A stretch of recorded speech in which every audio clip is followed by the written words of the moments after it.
I moved to Clearwater Ridge for peace. After 20 years in the military, all I wanted was a quiet place to fish, grill, and enjoy my mornings without the chaos of the world creeping in. My realtor sold me on the neighborhood's charm, lakeside homes, friendly neighbors, and the serenity that comes with water reflecting the morning sun. What he failed to mention was the iron grip of the Homeowners Association. It started simply enough. One morning, I took my folding chair, tackle box, and rod down to the community lake, a picturesque body of water nestled among weeping willows and cattails. As I cast my line, I felt something I hadn't in years: calm. That was until 3 days later, when a bright pink slip showed up in my mailbox. Notice of violation. Unauthorized use of HOA property. Apparently, fishing was not permitted in the lake. Something about liability, preservation, and community standards. I was fined $150. I thought it was a mistake. I showed up at the next HOA meeting, expecting a simple conversation. Instead, I found myself facing a tribunal of polo shirts and passive aggression. "I understand you're new," said Karen, the HOA president, without looking up from her iPad. "But we all must follow the rules. It's in the bylaws." "But it's a lake," I replied. "What's the point of having a lake if no one can enjoy it?" "Bird watching," another board member chimed in. "And the view." Fishing lines disturbed the aesthetic. It was like trying to reason with a fax machine. Cold, robotic, and incapable of flexibility. I paid the fine, but I also started reading. I devoured the bylaws, property deeds, and county records. That's when I found something interesting. The lake wasn't actually owned by the HOA. It was part of a parcel of land leased to the community by a private owner who had inherited the property decades ago. The lease was up for renewal in 6 months, and the owner, he lived 3 states away and barely remembered the lake existed. I made a call, and that call changed everything. 6 weeks earlier, when I called the number listed on the county records, I expected voicemail or maybe a disconnected line. Instead, a gruff voice answered. "Yeah? Hi, is this Mr. Granger? Who's asking?" "Name's Mike Benson. I just bought a home in Clearwater Ridge and had a question about the lake there." That got his attention. We talked for a bit, cautiously at first, then more openly. He told me he inherited the land from his uncle and hadn't set foot near it in over 20 years. He didn't even realize it was being used by a neighborhood association. I asked him if he had any interest in selling. At first, he hesitated. "Land's land, son, always worth something. But if you're not using it, and I am." That opened the door. We started talking every day. I sent him photos of the lake, the dock, the weeping willows. He sent me stories of his childhood summers spent fishing in those very waters. The nostalgia seemed to tip the scale. 3 weeks later, I wired him the payment. I now owned the lake. The new sheriff in town, with the ink barely dry on the deed, I printed it out, framed it, and hung it in my den. I went fishing the next morning, not just as a resident, but as the rightful owner. The HOA didn't know what hit them. The pink slip came again, $300 this time. I scanned it, circled the fine, and wrote one word across the page in red Sharpie: denied. Then I mailed them a copy of the deed. The response came fast: emergency board meeting, attendance required. I attended, of course. This time I brought a folder and a lawyer. The emergency meeting was held in the community clubhouse, a beige building with too much faux wood paneling and not enough chairs. Word had spread through the neighborhood like wildfire. By the time I walked in with my attorney, Paul Fields, an old Army buddy turned real estate litigator, every seat was filled. Karen sat at the head of a long plastic table, flanked by her loyal board members: Greg, the treasurer, with a penchant for passive-aggressive emails, and Susan, the secretary who smiled like a cobra. "I hope you've come to clear up this misunderstanding," Karen said. I handed her a copy of the deed. "No misunderstanding, I own the lake now." The silence was thick. Greg adjusted his glasses and skimmed the document. This can't be right," Susan muttered. Paul leaned in. "It's right. The county registered it last week. Mr. Benson is the sole proprietor of the land surrounding and including Clearwater Lake." Karen's face reddened. "You can't just fence off a community lake. That lake has been used by residents for years." "Used under a lease," I replied. "A lease that expired and was never renewed. That's negligence on the HOA's part, not mine." Someone in the back, a man I later learned was named Frank, chuckled. Karen shot him a death glare. "We'll take this to court," Greg announced. You can try, Paul said calmly. But you'll lose, and you'll drain your community funds doing it. That was the moment I saw it, the shift. The room wasn't just filled with loyalists. People were listening, watching, questioning. A quiet siege. The next few weeks were a bizarre blend of victory and vigilance. I had cameras installed around the lake perimeter. Signs went up, private property, no trespassing. The HOA responded by mailing out notices urging residents to stand united against lake encroachment.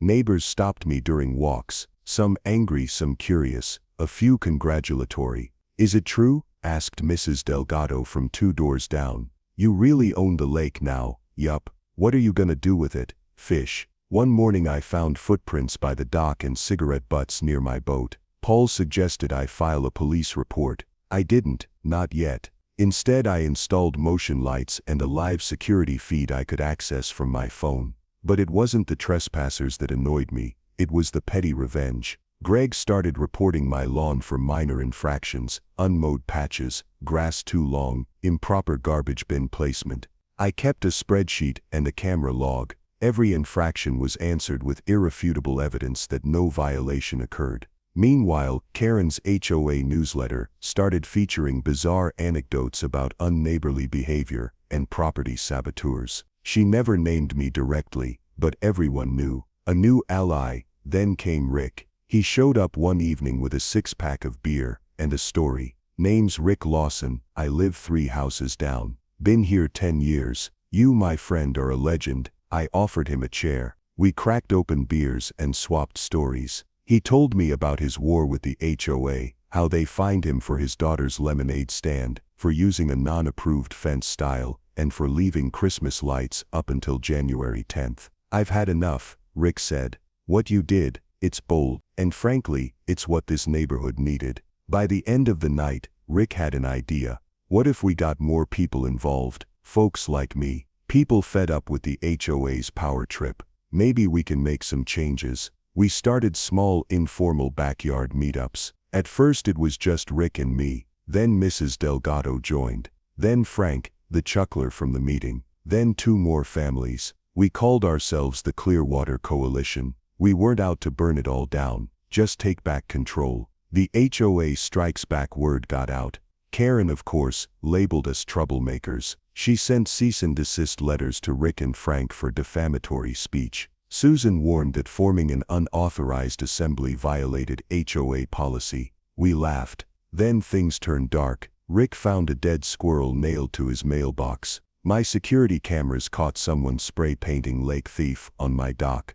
The HOA naturally denied any involvement, but they couldn't deny what happened next. Rick filed for candidacy in the upcoming board elections. So did Mrs. Delgado and Frank. I sponsored their campaigns quietly. Paid for signs, helped craft speeches. We knocked on doors, talked to neighbors, shared stories. We didn't promise to abolish the HOA, we promised to fix it. And for the first time, Clearwater Ridge started to feel like a community again. Election day loomed like a thundercloud. Yard signs dotted the lawns. Vote for Rick, Frank for fairness, Delgado delivers, countered by Karen's red, white, and blue monstrosities touting experience, stability, rules. The HOA board had never been challenged like this. For years, Karen ran unopposed, handpicking her treasurer and secretary. Now, the coalition was breaking through the monopoly. But Karen wasn't going down without a fight. Escalation. A week before the election, my security system captured something chilling. 3 individuals, faces hidden under hoodies, cutting down my private property signs. One of them dumped a bag of dead fish on my front steps. Paul urged me to report it. This is criminal intimidation, Mike. They're crossing a line. I filed a police report. An officer came by, reviewed the footage, and promised to increase patrols. But I knew better. This wasn't about catching the vandals. This was about sending a message. Meanwhile, the HOA launched a slander campaign. A glossy pamphlet appeared in every mailbox, accusing the Clearwater Coalition of conspiring to privatize shared spaces and destroy neighborhood harmony. They even included a photoshopped image of Rick shaking hands with a man in a ski mask. Rick laughed. They made me look like a mob boss. But the attacks took their toll. Mrs. Delgado's husband received anonymous calls at his workplace. Frank found his tires slashed. And my mailbox, smashed twice in 3 days. Still, the coalition didn't back down. We organized a town hall in Rick's backyard. Over 50 people showed up. We grilled hot dogs, served lemonade, and gave speeches, not about revenge, but about transparency, fairness, and restoring trust. Frank stood up with tears in his eyes. We're not trying to ruin this neighborhood. We're trying to save it from fear, from silence, from Karen. Cheers erupted. Even people who had been on the fence stepped forward to volunteer. Something was shifting. The legal front Karen wasn't just throwing tantrums, she was filing lawsuits. First, she attempted to sue me for malicious interference with community enjoyment. Paul responded with a motion to dismiss and a counterclaim for defamation. Next, she sent cease and desist orders to every coalition candidate, accusing them of campaign violations. But the real kicker, she tried to challenge the election itself. She's claiming you bribed voters with lemonade, Paul said one morning, tossing a letter onto my kitchen table. I burst out laughing. That's a new low. The hearings in 2 days. We appeared before the county's small claims arbitrator, a no-nonsense judge named Marla with a silver bob and a deadly stare. Karen laid out her accusations with theatrical flair. She is using his wealth to manipulate this community, she cried. He bought the lake to hold us hostage. Judge Marla adjusted her glasses. And yet you failed to renew the lease, correct? Karen stuttered. That's not answer the question. Yes, but dismissed. And as for the lemonade bribes, seriously. The case was tossed out. The coalition won again. Voting day, it was humid, overcast, and electric. Residents lined up outside the clubhouse, ballots in hand.